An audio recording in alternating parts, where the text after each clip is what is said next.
यांना लागला राजकारणात यांच्या डोक्यात कुणी खूळ घातले मराठ्याच्या 5 वर्षाचं पद सरपंच झाला तर 5 वर्षे जिल्हा परिषद झाला 5 वर्षे आमदार झाला 5 वर्षे मंत्री झाला 5 वर्षे अरे त्यांनी 60-70 वर्षात जागा घेतल्या ना तुम्ही 5 वर्षात येता जाता सही करणारा कायम त्यांचाच आहे ना तुमचा का होणार आहे तुमची पोरगी होद्या सही करणारी तुमच्या दारात येऊ द्या लाल दिवा मग बघा बरं तुमची शान किती वाढत तुमचं पोरग लाल दिव्यात येऊ द्या ना अधिकारी होऊ मग किती शान वाढत तुमच्या दारात तुमचं पोरग तुमची पोरगी अधिकारी व्हावा आणि तुमच्या दारात कुत्र्यासारखं नेत्याने उभा राहावा तेवढी सही घ्यायची होती मला यायला त्या दिवशी आईबापाच्या जीवनातला सगळ्यात मोठा आनंद असणार आहे ते करा ना तुम्ही कवा साहेब मोठा साहेबाच्या भयाने गाडी घेतली साहेबाचा भयालाही चांगला आहे चेटीत हागत आहे ती साहेबाचा भया चांगला आहे तुम्हाला कुणाला भया साहेब म्हणायची सवय लागली कुणाला कुणाची गाडी त्याची गाडी बघून आपलं पोट भरणार आहे का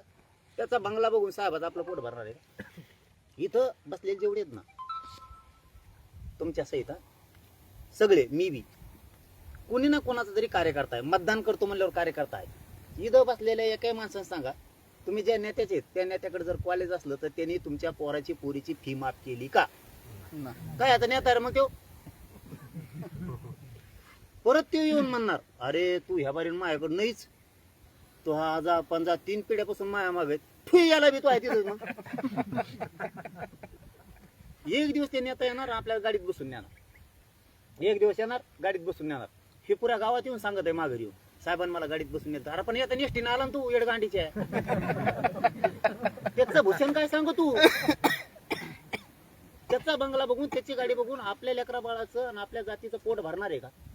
आपले कष्ट आपल्याला करावं लागेल आपण कसं उंचीवर जायचं हे बघा गाड्या आता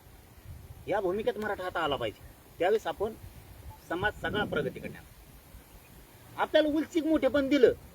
एखादा नेता गावात आला आणि त्याच्या खांद्यावरचा हात टाकला त्याला जर म्हणला तो याशिवाय गावात मला मतदानच होणार नाही